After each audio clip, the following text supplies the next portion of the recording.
এলাকাবাসীদের সুবিধার্থে মানিকচক পঞ্চায়েত সমিতির পক্ষ থেকে সোলার লাইটের উদ্বোধন করা হলো মঙ্গলবার। মানিকচকের দক্ষিণ চণ্ডীপুর এলাকায় এই সোলার প্যানেলযুক্ত লাইটের উদ্বোধন করা হলো।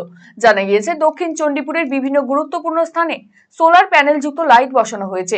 এদিনের এই কর্মসূচিতে মানিকচক পঞ্চায়েত সমিতির খাদ্য ও সরবরাহ দপ্তরের কর্মাধ্যক্ষ রানী মণ্ডল, ভূতনি থানার পুলিশ আধিকারিক মনসুর আলী, দক্ষিণ চণ্ডীপুর গ্রাম পঞ্চায়েতের বিরোধী দলনেতা নজরুল মিয়া, বিশিষ্ট সমাজসেবী কৈলাস মণ্ডল সহ অন্যান্যরা উপস্থিত ছিলেন। এদিন এই উদ্যোগে কুর্নিশ জানিয়েছেন এলাকার বাসিন্দারা।